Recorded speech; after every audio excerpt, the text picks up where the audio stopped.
Үнэн. Бодит. Тэнцвэртэй мэдээллийг MJL радио танд газар дээрээс нь шуурхай хүргэнэ. MJL радио мэдээ.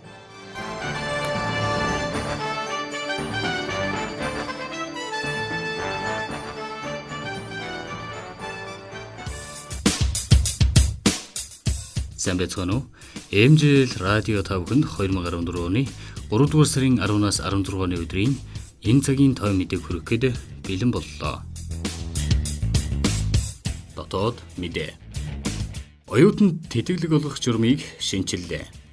Дээд боловсролын сургалтын байгууллагад суралцагчийн тэтгэлэг олгох журам Монгол улсад ойрын жилүүдэд эрэлт хэрэгцээтэй тэргүүлэх ач холбогдолтой хөтөлбөрийн жагсаалтыг шинжилэн гаргажээ. Тэргүүлэх ач холбогдолтой хөтөлбөрийн жагсаалтыг ойрын жилүүдэд гадаад дотоодын ихтэй сургууль бэлтгэх доктор, магистр, бакалаврын мэргэжил тус бүрээр гаргажээ.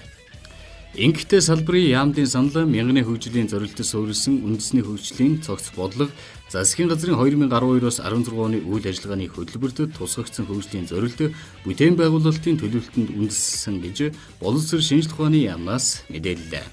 Дараагийн мэдээ. Их хотын хөгүүд 2014 уулзалт болно. Энэ оны 3 дугаар сарын 17-нд Их хотын хөгүүд 2014 уулзалтыг зохион байгуулахар болжээ. Энэхүү уулзалтанд нийслэлийн хүүхэд гэр бүлийн хөгжлийн газраас Монгол цэргийн өдрийг тохиолдуулан бусдыгаа манлайсан хүүхдүүдийг алдаршуулах, тэдний дуу хоолойг сонсох зорилготой юм байна. Их хотын хөгүүд 2014 уулзалтад нийслэлд үйл ажиллагаа явуулдаг 203 сургуулийн 7-оос 8, 9-ээс 10 дугаар ангийн эрэгтэй сурагчдын төлөөлөл нийт 406 сурагч нийслэлийн хэмжээнд үйл ажиллагаа явуулдаг хангамж асрамжийн төвүүдийн 10-аас 17 насны төлөөлөл 94 хүүхэд оролцох юм. Энэхүү уулзалтаар хүүхдүүд санал хүсэлтэд илэрхийлэхээс гадна өөрсдийн гараар бүтээсэн бүтээлийн үзэсгэлэнгээ үеийн найз нөхдөдөө дэлгэн танилцуулах ажээ. Дараагийн мэдээ. Арьс ширний үйлдвэрийн цогцлбор байгуулах талаар уулзалт боллоо. Өчигдөр үйлдвэрлэлээ хөдөөж явах яамны холбогдох албаныхан арьс ширний үйлдвэрийн цогцлборыг байгуулах чиглэлээр судалгаа хийж хамтран ажиллахаар Багнуур дүүрэгт ажиллалаа. Монгол улсын хэмжээнд арьс ширний үйлдвэрийн салбарт 35 томоохон компани ажиллагаас бэлэн бүтээгдэхүүн үйлдвэрлэдэг том жижиг 178 аж ахуй нэгж үйл ажиллагаа явуулдаг ажээ. Жилд бод богмолын нийт 10.3 сая ширхэг арьс бэлтгэдгээс 25.8%-ийг нь үндэсний үйлдвэрлэгчид боловсруулж, үлдсэн 74.2%-ийг нь түүхий болон анхан шатны боловсруулалт хийгдсэн байдлаар бүгд найрамдах Хятад ард улс руу экспортлдог байна. Арьс ширний үйлдвэрийн цогцлборыг бий болгосноор 7,000-аас 12,000 хүний ажлын шинэ байр, түүнийг дагсан 35,000 хүний төвлөрөл бий болж Багнуур дүүргийн эдийн засгийн байдал өнөөгийн төвшнөөс эстэхэн нэмэгдэх тооцоотой байна гэж үйлдвэрлэлэх хөдөөж явах яамнаас мэдээллээ. Дараагийн мэдээ. Инхмэндийн харваа шагаа харвааны шилдэгүүд тодорлоо. Энэ оны 3 дугаар сарын 8-наас 9-ний хооронд Инхмэндийн харваа шагааны харвааны тэмцээн Төв аймгийн 100 мод хотод зохион байгуулагдлаа.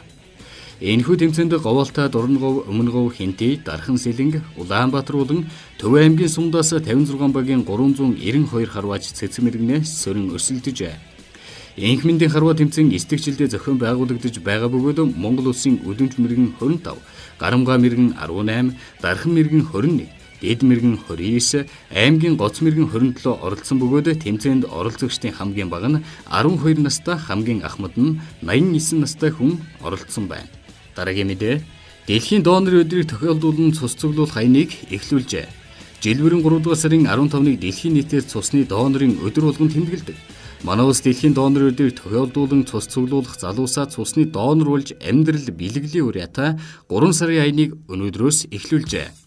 Энэхүү аяны нээлтийн ёслол болгон Монголын залуучуудын холбоо цус элбэлт судлалын үндэсний төвтөө аюулгүй цус эхчүүдийг аврын уриатай сайн дурын цус зөвгөх ажил өрнөж байна.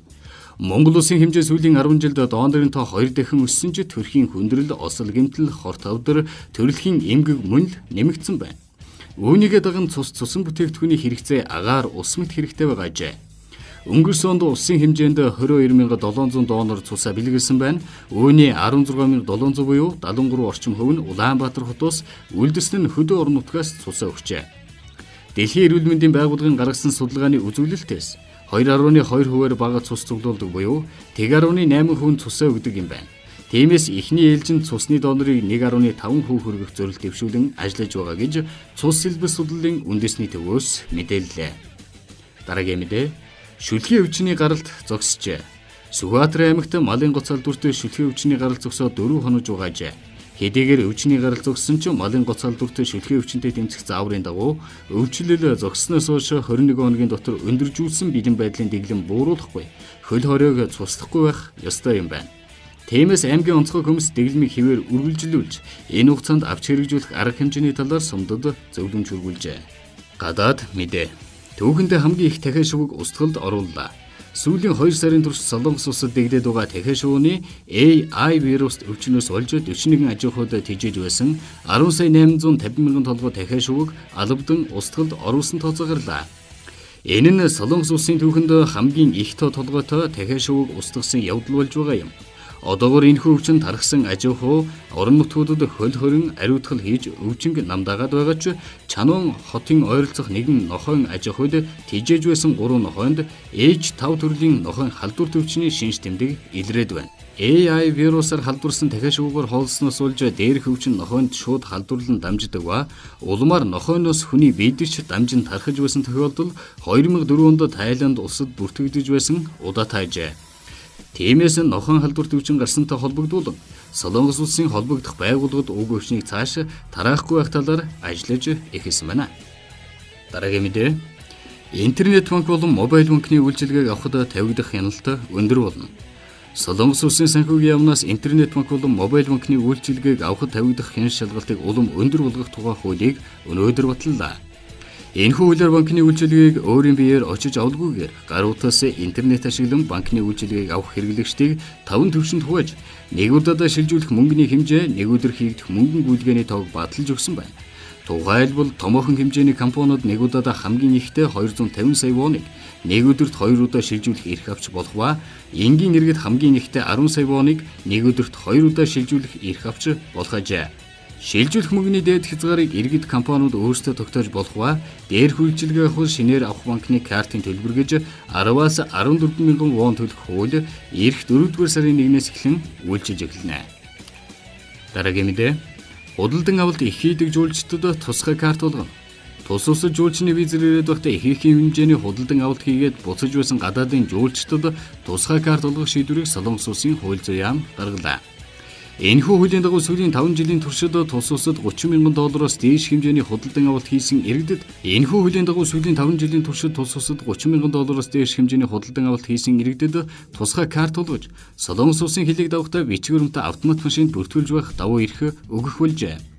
Мөн гадаадын нэр цуутай эрдэмтэд улс төрчид урлаг соёлын одуудад ч тусгай карт болгож тэднийг дахин Солонгос орныг зорин ирэх сэтгэл үлдээх болно гэжээ. 2013 онд Солонгос улсын зорин ирсэн гадаадын жуулчдын тоог Хятад улсын иргэдэд тэргүүлсэн ба нийт 3 сая 920 мянган Хятад жуулчид Солонгост ирснээс нэг жуулчин дунджаар 2 сая 290 мянган вон худалдан авалт хийгээд буцаж байсан тооцоо гарчээ. Валютын ханшийн мэдээ. Монгол банкны өнөөдрийн ханшаар 1 ам долларыг 1752 төгрөгөөр худалдан авч 1778 төгрөгөөр худалдаж байна. Солонгос Korea Exchange Bank 1 ам долларыг 1089 воноор худалдан авч 1051 воноор худалдаж байна. Цагаагаар мэдээ. Өнөөдөр ихэнх нутгаар солигдмол өвөлтэй цас орохгүй салхи баруун хойноос секундэд 6-аас 11 м. Их нууруудын болон дархтын хотхор хүрэн бэлчир эдэр тэс ёроо голын сав газраар 3-аас 8 хим. Сэлэнг хараа туул тэрэлж хэрлэн онон уулз халахгуулын сав газраар 1-ээс 6 хим дулаан.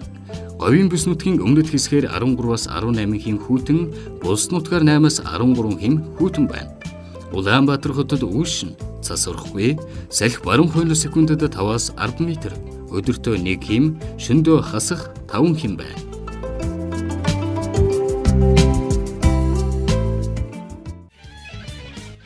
Та бүхэндээ MJL радио Zcom сайт дээр нийлэгдсэн мэдээллүүдээс танилцууллаа. MJL радио мэдээний алба харилцагуудад Солонгост тэг 70 78 19 19 41, Монголд 77 тэг 1 19 41. Мэдээг уншсан Батөчрийн Галсан Довдон.